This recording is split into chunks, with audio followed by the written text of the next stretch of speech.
نحمده ونصلي على رسوله الكريم أما بعد فأعوذ بالله السميع العليم من الشيطان الرجيم من همزه ونفخه ونفثه قابل صد احترام بھائیوں اور بزرگوں، گزشتہ درس میں نے آپ بھائیوں کے سامنے اس بات کو بیان کیا تھا، امام الانبیاء صلی اللہ علیہ وسلم جب نماز پڑھتے تھے تو صحابہ کرام رضوان اللہ علیہم اجمعین فرماتے ہیں، جب کوئی رحمت کی آیت گزرتی تو آپ علیہ السلام وہاں پہ رک جاتے، ٹھہر جاتے اور اس آیت میں اللہ کی جس رحمت کا بیان ہے اللہ تعالیٰ سے وہ رحمت طلب کرتے۔ جب عذاب کی آیت کو پڑھتے تو تب بھی جناب نبی اکرم صلی اللہ علیہ وسلم وہاں پہ رک جاتے، ٹھہر جاتے اور اس عذاب سے اللہ تعالیٰ کی پناہ مانگتے۔ یہ کیفیت میرے بھائیوں انسان کی تب بنتی ہے جب انسان کو قرآن مجید کی آیات کے ترجمے کا علم ہوتا ہے، اس کو پتہ ہو کہ قرآن کی کون سی آیت ہمیں کیا سمجھا رہی ہے اور کس آیت کا تقاضا کیا ہے۔ دیکھیں نا، حضرت حسن رضی اللہ تعالیٰ عنہ جو نواسۂ رسول ہیں، ان کے بارے میں سیرت کی کتابوں کے اندر واقعہ درج ہے۔ حسن رضی اللہ تعالیٰ عنہ اپنی ایک خادمہ، ایک لونڈی سے کہتے ہیں کہ جاؤ رات کا کھانا میرے لیے لے کے آؤ۔ تو وہ ہنڈیا جس میں رات کا کھانا تیار تھا وہ شوربے سے بھری ہوئی تھی، گرما گرم وہ ہنڈیا، اس میں گرما گرم سالن، وہ شوربے والی ہنڈیا یوں اٹھا کے لا رہی ہے۔ حضرت حسن رضی اللہ تعالیٰ عنہ بیٹھے تھے۔ عربی لوگ وہ جو اوپر اپنے جبہ پہنا ہوتا ہے، حضرت حسن وہ جبہ پہنا ہوا تھا اور جب زمین پہ بیٹھے نا تو جبے کو یوں پیچھے کر کے تو آپ بیٹھ گئے۔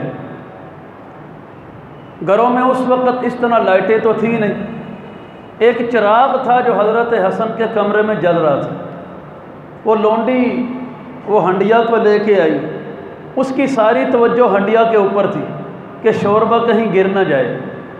اس کو نہیں اندازہ ہوا کہ نیچے حسن رضی اللہ تعالیٰ عنہ نے جو جبہ پیچھے کیا ہوا تھا نا، اس جبے کے اندر اس کا پاؤں اٹک گیا۔ اب آپ اندازہ فرمائیں کہ ہنڈیا پکاتے ہوئے گرما گرم شوربہ ہو، اس کی ایک چھینٹ بندے کے اوپر گر جائے نا تو بندے کی نکل جاتی ہے۔ تو پوری ہنڈیا گرما گرم، اس کا پاؤں اٹکا، وہ پوری حضرت حسن کے اوپر گر گئی۔ وہ سارا شوربہ حضرت حسن کی یہ گردن کے اوپر سارا جا گرا۔ اب اندازہ فرمائیے تکلیف کتنی ہوئی ہوگی حضرت حسن کو۔ سیرت کی کتابوں میں واقعہ درج ہے کہ حسن رضی اللہ تعالیٰ عنہ کا چہرہ جو ہے تکلیف کے ساتھ سرخ ہو گیا، اتنی تکلیف آپ نے اٹھائی۔ اب لونڈی نے دیکھا کہ میرے ہاتھوں یہ تو بہت بڑی غلطی ہو گئی، تو قبل اس کے کہ حضرت حسن اس کو کچھ کہتے، لونڈی کی زبان سے نکل گیا وَالْقَاظِمِينَ الْغَيْظَ، یہ قرآن کی آیت کے لفظ اس نے پڑھ دیے۔ اب یہ جس کو قرآن کا معنی آتا ہوگا اس کو پتہ ہوگا کہ ان الفاظ کا تقاضا کیا ہے۔ ہمارے سامنے جون سی مرضی آیت کوئی پڑھ دے، ہمیں کیا پتہ ہے؟ تو اس نے پڑھے لفظ وَالْقَاظِمِينَ الْغَيْظَ، ان لفظوں کا معنی کیا ہے کہ اللہ کے بندے وہ ہیں جو غصہ پی جاتے ہیں۔ تو حضرت حسن رضی اللہ تعالیٰ عنہ نواسے تھے اللہ کے رسول علیہ السلام، قرآن کو سمجھنے والے تھے، اور لونڈی کی زبان سے یہ لفظ سنے تو آپ نے کچھ کہنا تھا یا نہیں کہنا تھا، وہیں پہ خاموش ہو گئے۔ ان الفاظ کا جو تقاضا تھا نا، انہوں نے وہ نبھا کے دکھایا، پورا کر کے دکھایا، اپنے غصے کو پی گئے۔ اس نے اگلے لفظ پڑھ دیے، اگلے لفظ ہیں وَالْعَافِينَ عَنِ النَّاسِ، اللہ کے بندے وہ ہیں جو لوگوں سے درگزر کر دیتے ہیں۔ حضرت حسن رضی اللہ تعالیٰ عنہ فرماتے ہیں اور جا اللہ کی بندی میں نے تجھے معاف کر دیا۔ وہ آیت پڑھتی جا رہی ہے، حسن رضی اللہ عنہ آیت کے الفاظ کا تقاضا پورا کرتے جا رہے ہیں۔ اندازہ فرمائیے، یہ ہے مسلمانی، اور مزہ آتا ہے نا پھر ایمان کا، کہ بندہ قرآن کے ایک ایک حرف کے تقاضے کو سمجھے۔ اس نے پڑھا والعافین عن الناس، کہ لوگوں کو معاف کرنے والے۔ حسن فرماتے ہیں جا تجھے معاف کیا۔ اگلے لفظ وہ پڑھتی ہے واللہ یحب المحسنین، اللہ نیکی کرنے والوں کو بڑا پسند کرتے ہیں۔ اب حسن رضی اللہ تعالیٰ عنہ نے یہ لفظ سنے، آپ فرماتے ہیں جا میں نے تجھ پہ نیکی کی، تجھ کو اللہ کی رضا کے لیے میں نے آزاد کر دیا۔ کیسا خوبصورت واقعہ۔ تو بھائیوں، کیا ہمارا دل نہیں کرتا؟ یہ وہ لوگ تھے کہ قرآن سے یوں باتیں کرتے تھے، ان کو کھول کے مسئلہ سمجھانے کی ضرورت نہیں تھی پڑتی۔ یہ ایسے مومن تھے کہ قرآن جس سے ان سے باتیں کرتا نا بندہ، یہ قرآن سے باتیں کرتے تھے، ان کو سمجھ آتی تھی قرآن کا ایک ایک حرف، ایک ایک لفظ ہم سے کیا تقاضا کرتا ہے۔ اور ہمارے یہاں پہ جتنی مرضی آیتیں پڑھ دیں بھائیو، ہماری بد نصیبی نہیں کہ ہمیں پتہ نہیں چلتا۔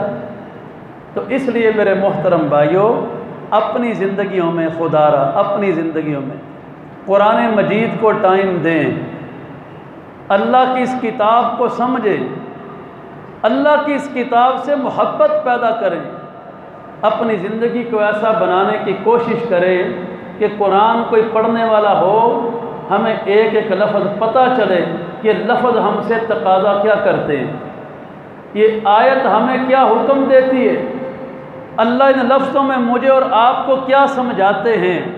تب میرے بھائیوں، اس مسلمانی کا، اس اللہ کی بندگی کا، اس ایمان کا مزہ اور لذت اصل میں تب ہے۔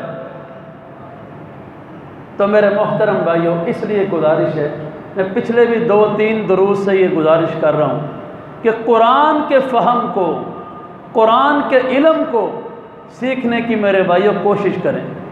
اس سے بڑی دولت یقین مانے دنیا میں اور کوئی نہیں، اس سے بڑی دولت اور کوئی نہیں۔ تو اس میں خود بھی اپنی اولادوں کو بھی اس طرف مائل کریں، اس طرف ان کو لائیں کہ قرآن کو سمجھیں، قرآن کے معانی کو سمجھیں۔ اللہ تبارک و تعالی مجھے اور آپ کو سمجھنے کی، عمل کرنے کی توفیق دے۔ آخری ایک بات سن لیجیے، سیدنا ابو بکر صدیق رضی اللہ عنہ، صحیح بخاری اٹھا کے دیکھیے، یہ ان کے بارے میں حدیث کے لفظ ہیں، کان وقافا لکتاب اللہ عز وجل، یہی لفظ حضرت عمر کے بارے میں بھی ہے۔ اتنی واقفیت اللہ کی کتاب سے، یہ اپنے گھر میں تہجد کی نماز میں قرآن پڑھتے تھے۔ تو مزہ تو مومن کی زندگی کا تب ہے نا۔ ہمارا قرآن کیا ہے؟ ہمارے قرآن کا تو ہم پہ اثر نہیں ہوتا ہے، کیوں؟ ہمیں پتہ ہی نہیں کہ قرآن کہتا کیا ہے، سپاروں پہ سپارے پڑھتے جائیں، بس لفظ ہم نے پڑھ دیے، معنی اور مفہوم میں پتہ نہیں۔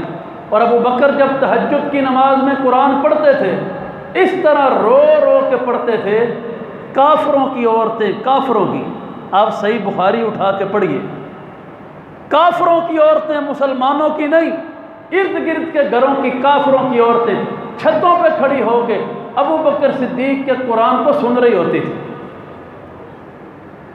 ہمارے قرآن سے ہمارے گھر کی بیوی نہیں جاگتی، کیوں؟ جب اندر ہی قرآن نہیں اترا تو اس کی تاثیر کہاں سے بنے گی؟ تو میرے محترم بھائیوں، خدا را قرآن سے اپنا تعلق بنائیں۔ جب دنیا سے جانا ہے، واحد یہ چیز ہے، پہلا عمل انسان کا یہ ہے، اللہ کے فرشتوں کے سامنے اللہ کی کتاب نے یوں پر پھیلا دینے ہیں کہ اللہ کے فرشتے عذاب کے اگر آئیں بھی، اللہ کی کتاب اس بندے کو یوں پروں کے ساتھ ڈانپ لے گی، اس کو عذاب نہیں ہونے دے گی۔ قرآن کی صورتیں جو ہیں، یہ تب بھی ہے جب قرآن سے محبت ہوگی۔ تو اللہ ہمیں قرآن سے محبت نصیب فرمائے، اللہ میں سمجھنے کی، عمل کرنے کی توفیق عطا فرمائے۔